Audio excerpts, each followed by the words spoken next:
new webinar series, which is hosted by the OR Society.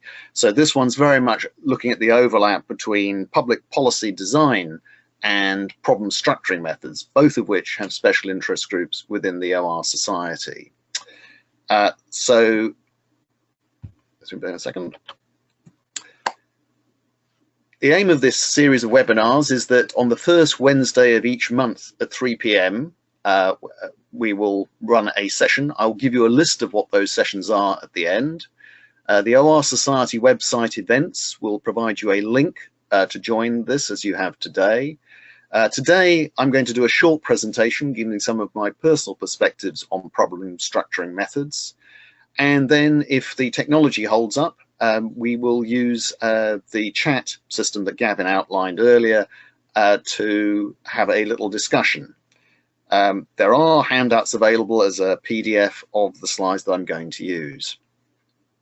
This is also to test the technology, and as you can already see, we have encountered some of that sort of friction that tries whenever you try something new. But I do think it is quite an exciting prospect in that Gavin is in Birmingham, I'm in Wiltshire, and you are wherever you are. And yet, if the technology holds up, we can all work together, possibly a sign of the future. So, moving from the future to the past, OR's successes have often arisen from the discovery of problems which have not hitherto been recognized as significant, which I think right from the early days, this is before we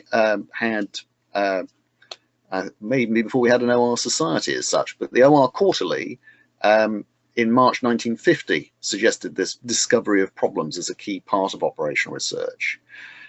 Even before that, we have Sir Charles Goodeve, who we commemorate with the medal that's awarded in his name, with operational research being a scientific method for providing executive departments with a quantitative basis for decisions regarding the operations under their control.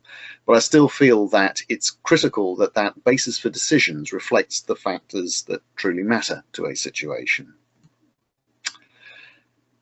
Harrison, in a very useful core text on operational research, has a very good diagram which I have reproduced here, which I think shows the place of problem structuring methods. It's right at the front end of an operational research method.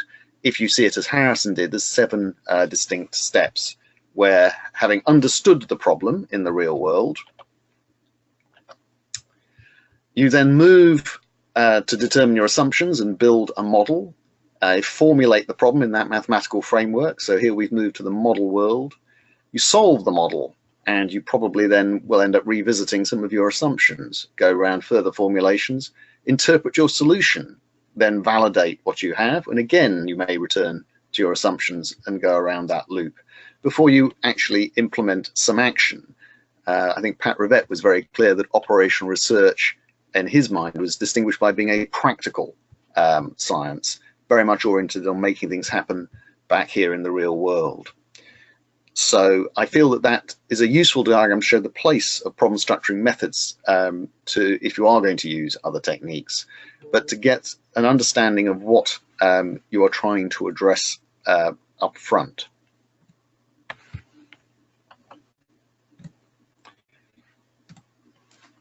The results of an effective problem structuring method. This is from a real email. I've sanitized it because it doesn't seem fair to bring people in without warning, but it's actual real text from a client who had just experienced, I think, one of the first multi-criteria decision analysis workshops just over a year ago that I facilitated. I think his subject title is very nice, and I think also the tone in his last paragraph, the software being surprisingly useful in focusing the important questions, brings out the advantage of a problem structuring method. I'll say a bit more about MCDA and why I very much think it does fit as one of the problem structuring methods a little later on. So problem structuring methods, PSMs, also known as soft OR, and to distinguish it from the hard OR, the linear programming optimization and that sort of thing, is about structuring problems rather than directly solving them.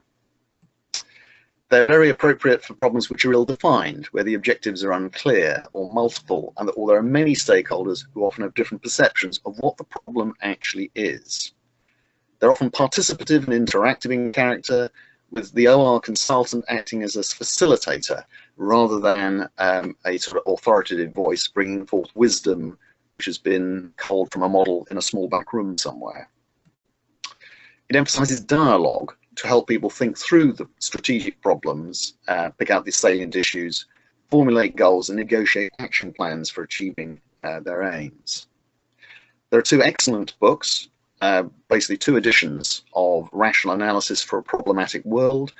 I have the 1989 edition here with me at home, whereas at the library within Bayes, we have the later version, most of which I think contains very similar content, although there are some noticeable differences. And I think it's if you want a single source for problem structuring methods, that's a pretty good place to start. Last summer, Panos Sakarakis came over on a summer project from LSE to Bayes, and he looked at the main problem structuring methods as part of an MSD project. So this was his table, which I thought was a really handy thing, going through some of the major ones that caught his attention. And the ones I'm going to try and give you a few perspectives of my own on today include strategic choice approach, systems thinking, and multi-criteria decision analysis. The strategic choice approach, I'm not sure how many of you managed to get to the Beale lecture last year, but this picture came from John Friend, the originator of the strategic choice approach, which I think illustrates how it works extremely well. It's about being strategic about the choice in the sense of it being a conscious set of thinking, moving from issues to decisions, as you can see on the right.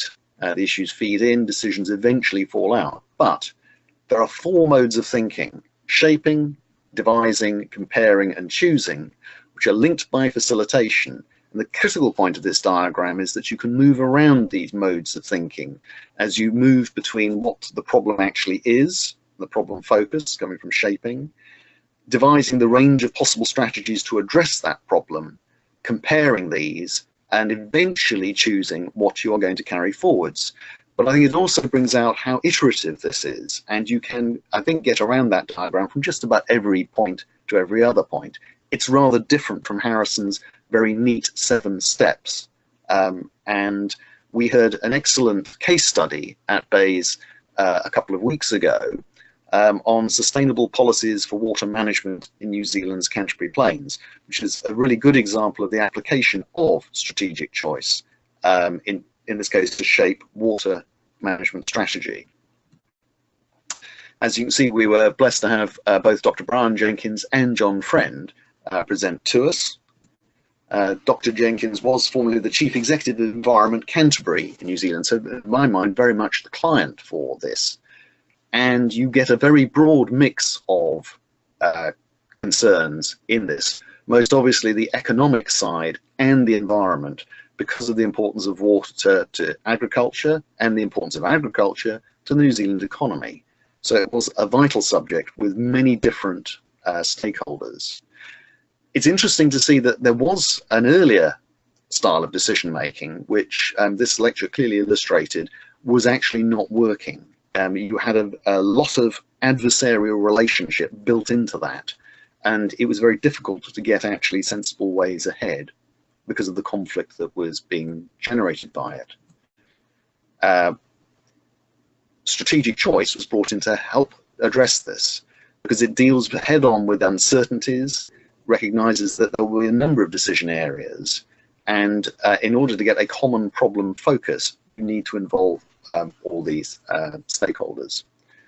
And compatibility of decision options changed the nature of debate as people realized what was and was not possible for the system as a whole, as opposed to just their individual interests as they perceived them. And I think one of the most useful ones that came out from the discussion that followed this presentation was that OR is not always optimization. After much conflict from simpler and processes in the legal process, the facilitated workshops of strategic choice were far more productive.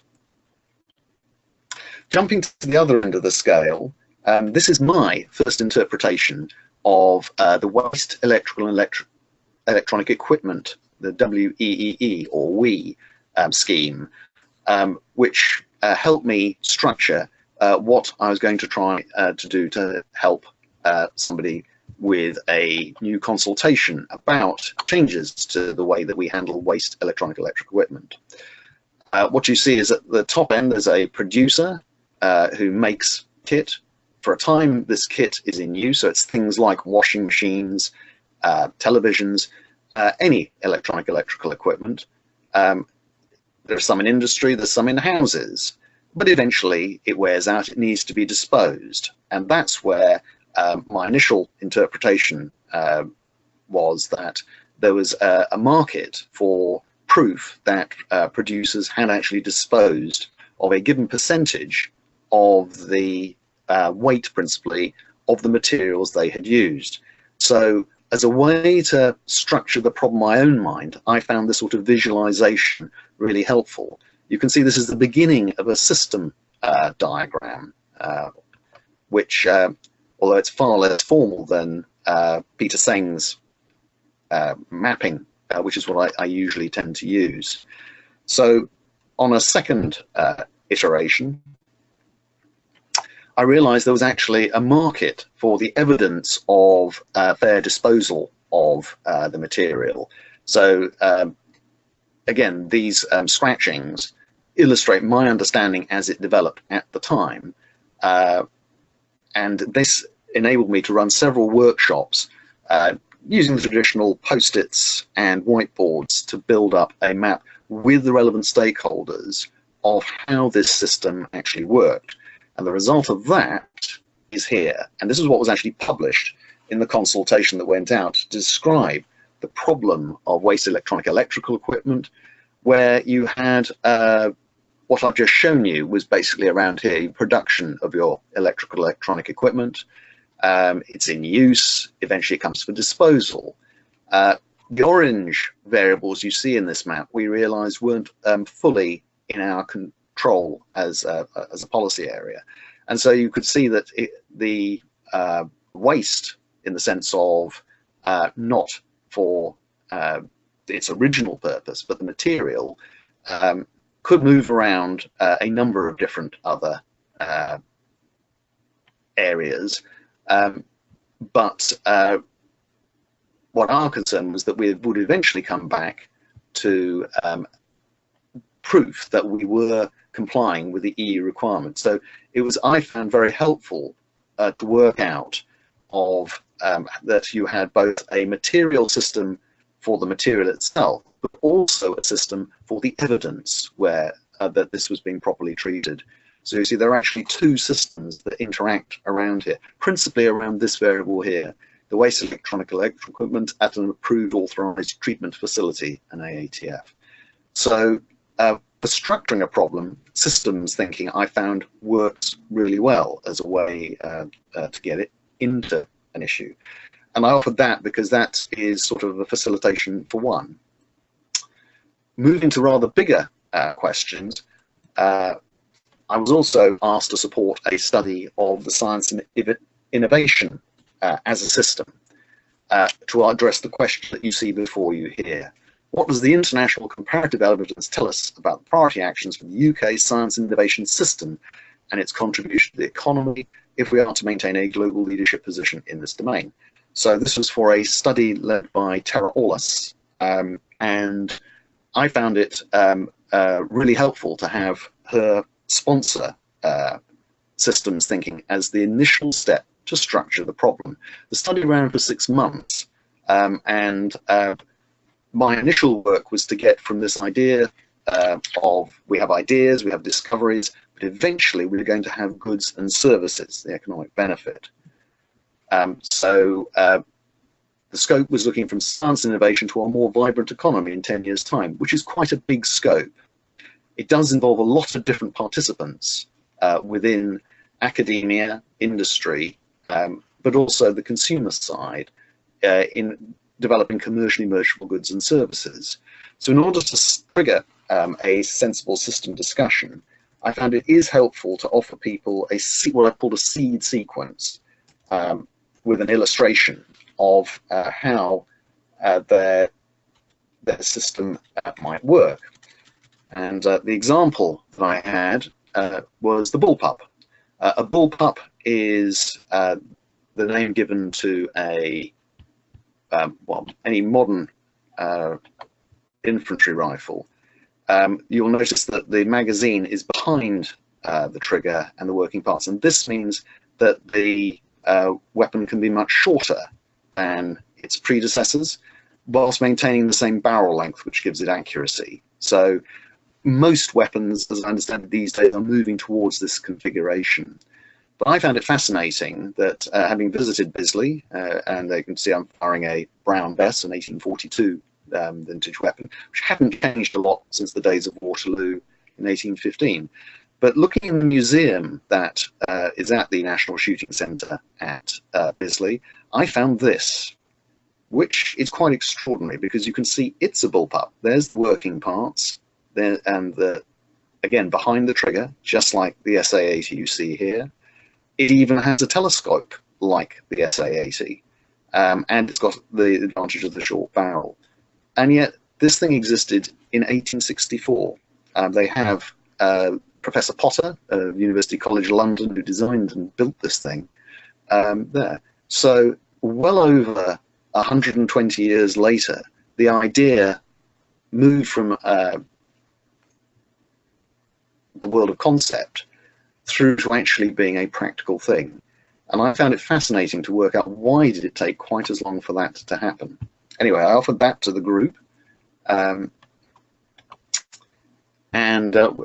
This was a typical workshop approach.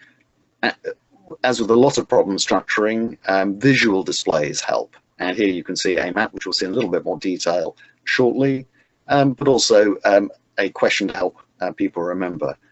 So this is the second of 3 workshops. That is actually Tara Orlis, who was the lead author of the whole thing. And this one was aimed for participants from policy areas in higher education, further education, and research. We had started with a much larger group, I think the week before. This is a small group, and finally the one hard-to-get person was reached by phone afterwards. So it was quite a mixed set of techniques to gather people's views and build one map. This was the output from the first workshop, and as you can see, there was a lot of inputs were put in. There's the services sold and goods sold. From this, using Vensim in its sketch mode, sorry, this was the more detailed view of the second workshop, where 2 variables from workshop 1 were taken as seeds and connectors. So rather than having to give the rather abstract example of the bullpup again, I was able to start with a couple of points that we had identified. The research conducted, I think, was one of them, and the stock of knowledge carried through. And so there was a more detailed map built of the areas of particular interest to the research community.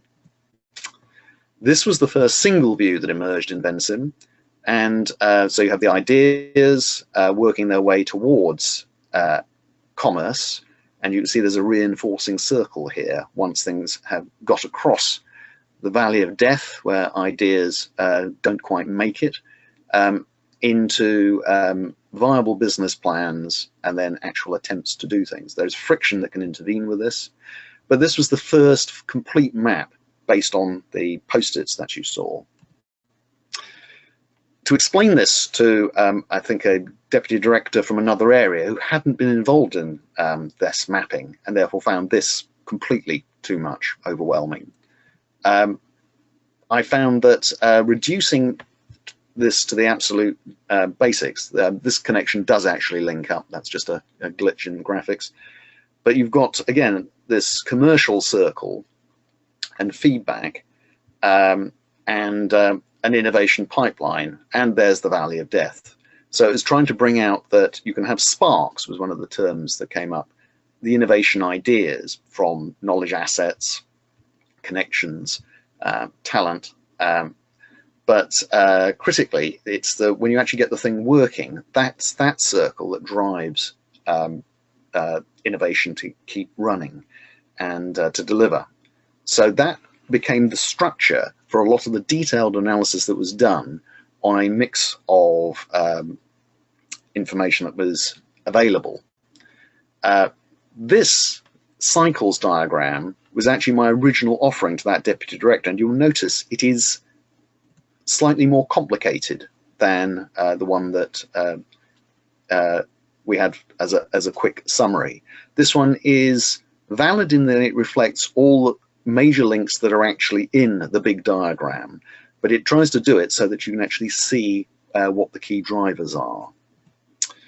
The big circle that you can see with O2 on it is an indication that we actually have data on sales of new to market and new to firm innovations. That was something that could be tracked. Whereas a lot of the other variables, which are still in their rectangular form, we might not have data for. And I found that some analysts I work with found that quite intimidating, because it meant that we might find there's a data gap, that we don't actually have information to describe some of the variables. Of course, if you just stick with the data you've got, you do have the problem of being, I believe it's a bit like the drunk looking for his keys under a lamppost, rather than the darkened alley where he knew he dropped them, because he can see under the lamppost, but he can't see down the alley. So one of those sort of invalid type of problems. Moving on, so as I mentioned, I could break down the diagram into simpler parts. I've shown you the top level summary, but here you see one of the working level diagrams, where the yellow here indicates something that plugs into one of the higher level variables. And it shows you, as I mentioned, circle means there are data here that we can look at, whereas there are others which, although they've emerged from the discussion, from that initial structuring workshop as areas of interest, we don't actually have data for them. So it was interesting breaking this up into effectively bite-sized manageable chunks to be looked at in more detail. Structures incentives, you remember this from the high-level map, again shows was it absorptive capacity. You'll see it bottom left in the P7 circle, which is something that was being tracked. And you could see numbers of viable business plans. Now that's something we can see is critical, but we don't actually have direct data on it. Knowledge assets, which is where you can see some of the echoes of the research workshop that we touched on earlier. Excellent research conducted. We know we need it, but and discoveries made. But how many of them are there, and where are they tracked? So patents often came up as one way to look at the stock of knowledge, but we're acutely aware it's not the only way to measure that. So the value of this type of structure is to get a sense of what information have we got, where might we actually need to do more research. Money showed some of the other things that we actually have, so where the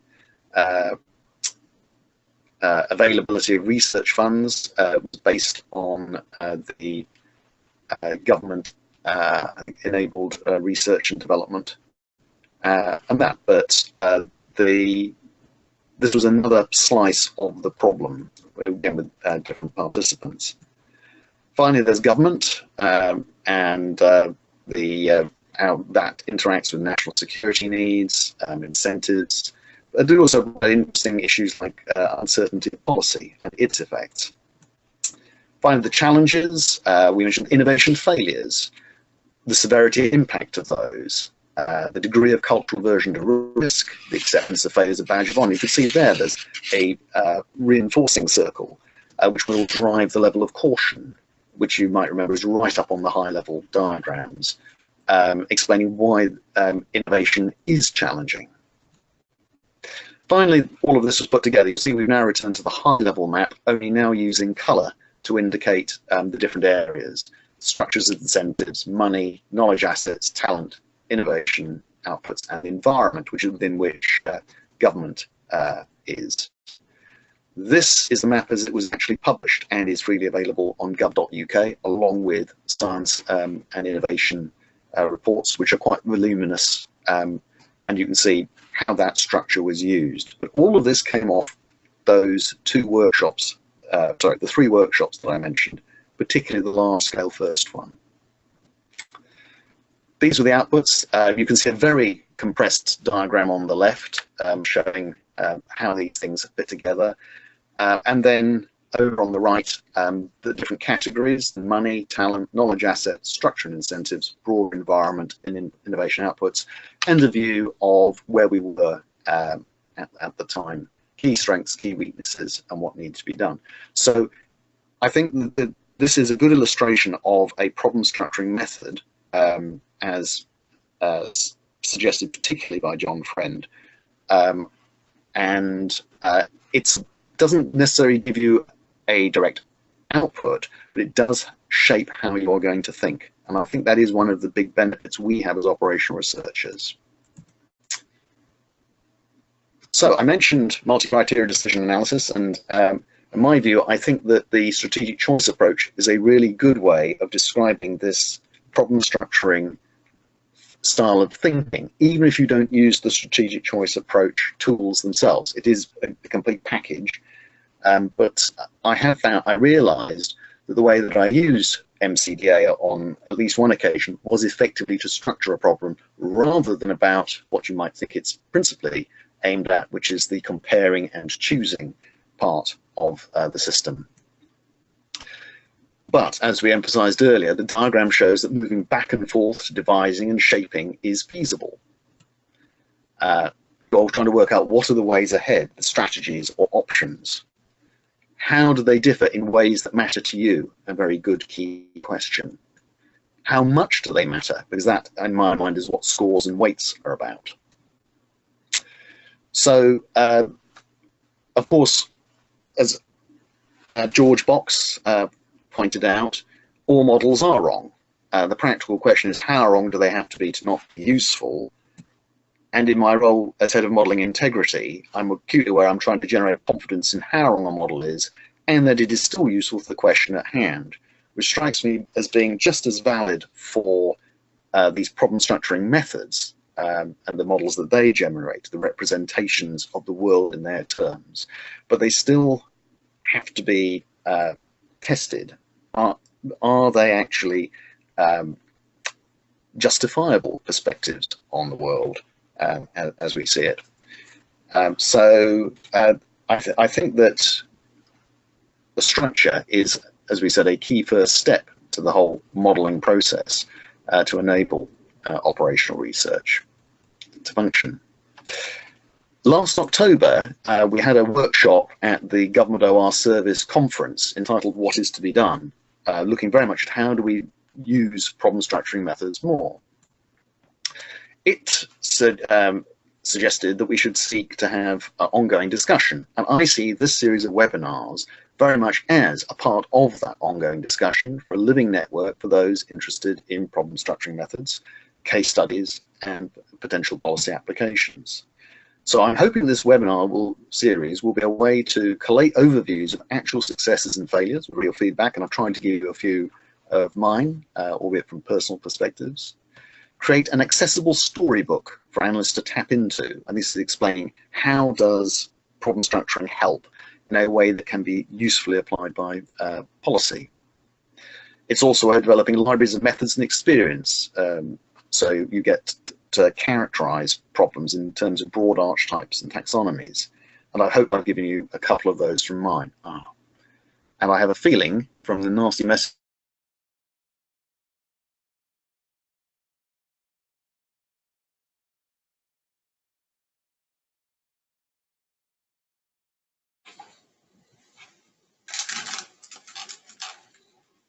Okay, folks, we seem to have lost Ian again.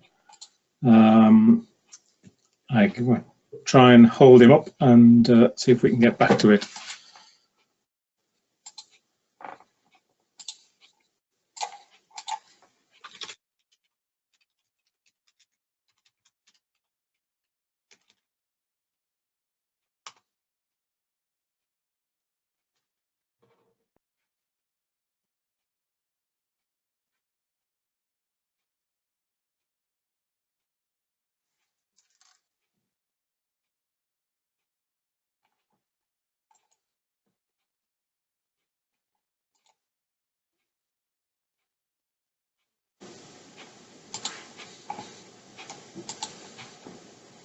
strategic thinking. Exploring the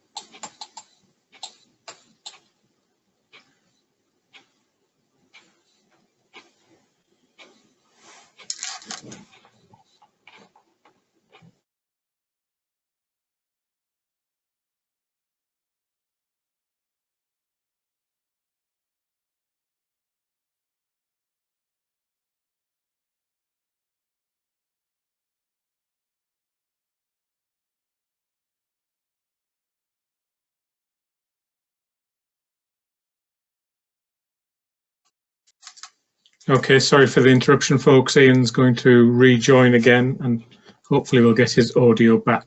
Thank you.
Okay, folks. Hi,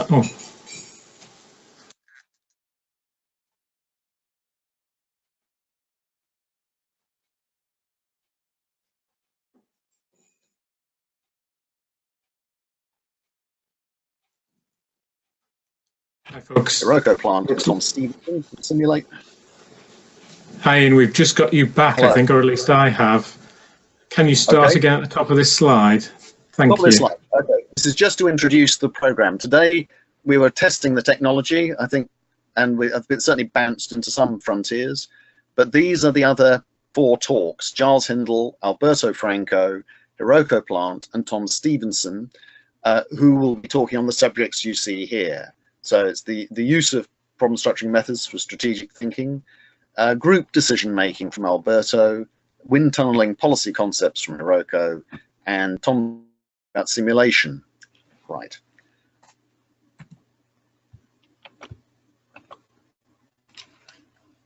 Okay. Right, I think we have now reached the end of my part of the presentation. So let me open the chat line to you all.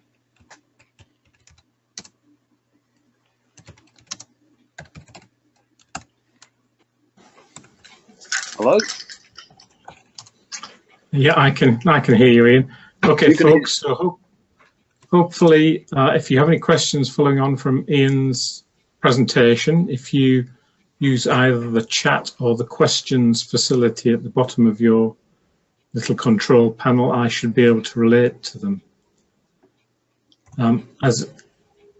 There's the question from Ian. I don't know whether you can see it. I can. Yep. As I think I mentioned at the start of this, Ian was work hard. And well, stop me chattering. I've got a question from Hector. Can you hear me, Ian? I can hear you, Gavin. Great. Okay, let me read the question. What is your advice on increasing knowledge on different PSM techniques and gaining confidence/practice with facilitation? So what was my advice on increasing knowledge of PSM techniques? I think the OR Society's special interest groups are a boon for this. I think that participating in the webinars that we're running here, and I think there is actually quite a good workaround which will reduce some of the friction we have experienced this afternoon. But I'll explore that offline with Gavin. But I think that the OR Society is actually an extremely good resource. Most of my knowledge has come directly or indirectly through participating in the OR Society's conferences, in events, and its networks. So that is one definite way to get your knowledge up. The actual practice, like so many things, it is actually finding the opportunities to use your techniques. I think that finding small things to help sort of real clients is a great way for them to come back to you. The example I showed you right at the beginning that led to the surprisingly useful software was facilitated by a colleague who knew some of the stuff I did and realized that what I had offered might actually help him on this occasion. So having something relatively small really helps. I think I mentioned the critical role of Terra Orlis in getting systems thinking used for her extensive study of science and innovation. But to get that support, it's useful to have a few small successes to point to so people can see you're actually useful. Does that help? Yeah, thanks, Ian. I think I'd also add that yeah, seek out any opportunities, and they may be through volunteering options. So our pro bono scheme, for example, might have things like that. All sorts of conference, the GOES conference might have case studies. So speak to other people that are doing it and seek out those opportunities. Okay, next question's from Sue Merchant, one which I think even I can answer. Can anyone join the webinars or just OR Society members? Yes, anybody that can join. I don't think everyone who's joined us today has been a member, but whoever we can get the message out to. And Sue says, well done, Ian. And as you've mentioned, a couple of glitches in the IT to work out. That may have been because of the circumstances, as Ian mentioned, at his location. Okay, another question from Katie Gronow. How do you make sure that you get involved in projects and policy development at the right stage and can have an impact on problem structuring early in the process? I think it's a very good question from Katie, and I think it does reflect the need for networking. It's been emphasized to me that a lot of these processes are socio-technical. That was definitely a phrase I learned in connection with multi-criteria work. But listening to the New Zealand experience, it really did come out how building social networks with people to develop rapport is critical to getting their involvement. There was a brilliant example given at the talk about the New Zealand experience about how because of all the frustrations I outlined, there was a need for at least 2 substantial meetings, for the first one being for 200 people, I believe, the second for 70 or so, just so they could basically vent their frustrations with the whole problem. The third meeting took place by a river around a barbecue. And those of you who've been to any of the workshops and things I facilitate will know that I am a biscuiteer, that I am testing the action research proposal that things go better with biscuits. And I would say that the answer so far has been a resounding yes. However, I'm keen to continue the research and indeed expand it to more savory and hot items like barbecue. But I think that it was a very good illustration of saying, actually, you've got to go through the pain and people have to be able to express frustrations before you will get to the good things. And the key question that was suggested at that session was, okay, we've listened to all that. If there were 5 things you could fix and put right about this situation, what would they be? So that question again was, if there are 5 things that you could fix about this situation, what would they be? Because I think that engages the positive side of people's thinking and helps them move forwards. But critically, I think the social side, going back to Casey's original question of how do you get involved early, is you've got to be visible, known, but critically trusted by the people you are trying to support. And I think that means an awful lot of putting it out of seed, much of which will fall on very stony ground to start off with, because I am convinced that a lot of the work I have done has been because a client or the analytical advisor to that client works out that the sort of stuff they have seen me do before looks analogous to the problem they are now facing. So I think there is this constant need to, well, other speak, market what we do. But when you do see an opportunity, and that's why I think the small scale pilot rather than a massive big thing helps people through, because I've found if you can help policy people through a crisis, they will remember you and they will come back.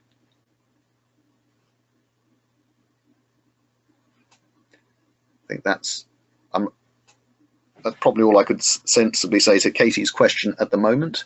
I should say I can't actually see the questions appearing. Gavin sees those, so I'm very much in his hands as to what question we will do next.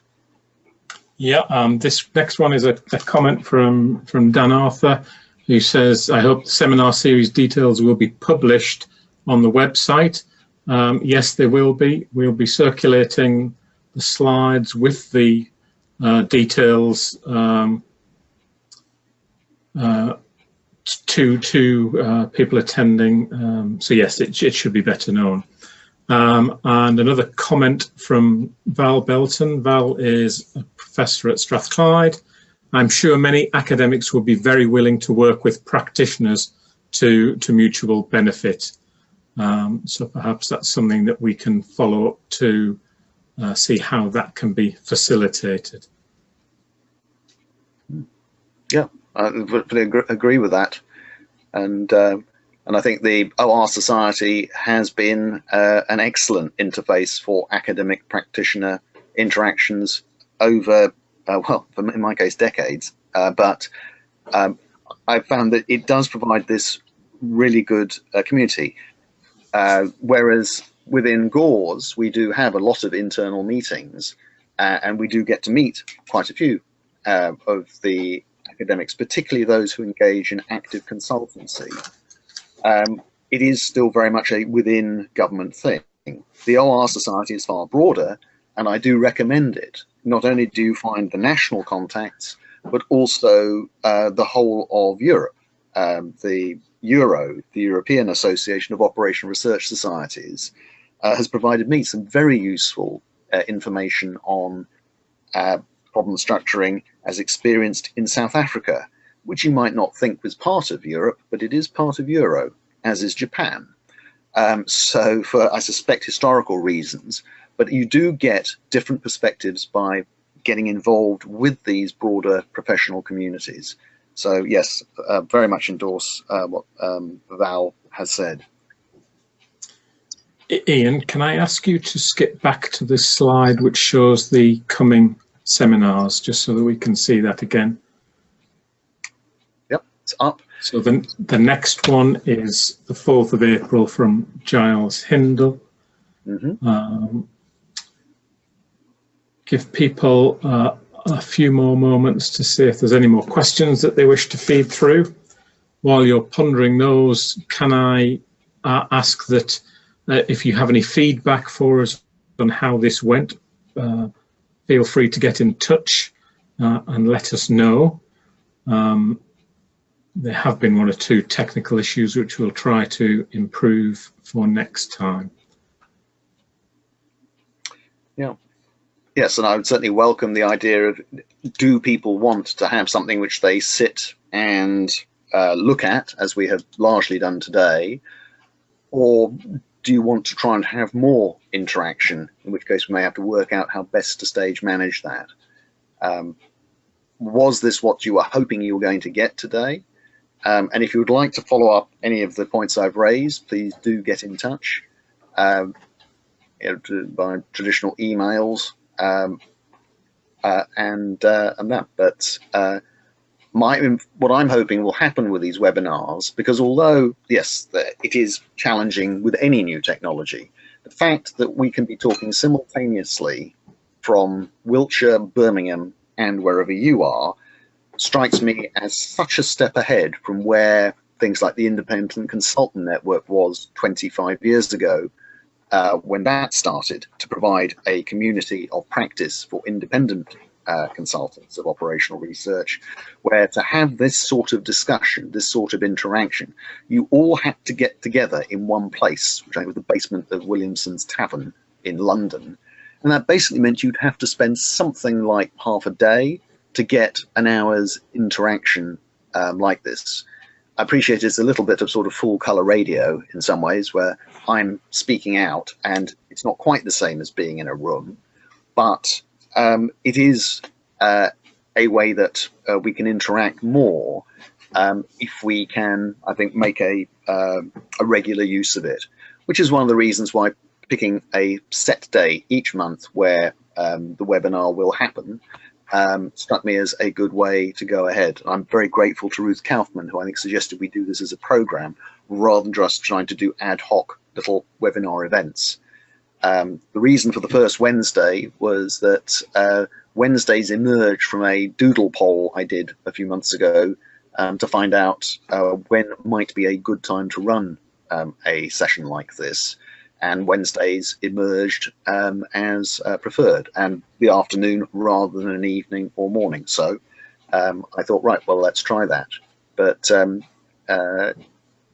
if there are other times people would prefer, I'd be very happy to hear about it. And that for the physical meetings I mentioned for the Independent Consultant Network, I think it was the Tuesdays we picked from 6 through till 8, when basically the pub threw us out. But what we could offer there was an overhead projector, if people remember such things, which people could provide a few illustrations to describe their experience. We found worked particularly well, just people talking through how had they become independent, what was it they offered, and any other points they wished to raise. And we found that was actually enough of a structure that you could get some very useful presentations from individuals. This is rather more focused, and critically, where the technology permits, it actually can be, I think, a really efficient way to get people together and disseminate information. So, do we have any other questions, Gavin? No, I think that's it. A final thank you, Ian, and well done from Val. Okay, so I'll wrap things up here. Thank you, Ian, very much for your time and effort in making this happen. And we look forward to the next one on 4th of April. As I've mentioned, please send me feedback. I'm going to stop recording now, and that recording should be available soon, but we'll make sure people know when that's available.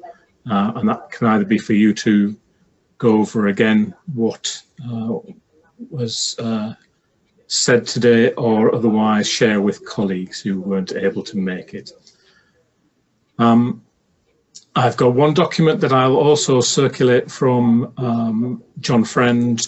Ian mentioned John in connection with strategic choice approach.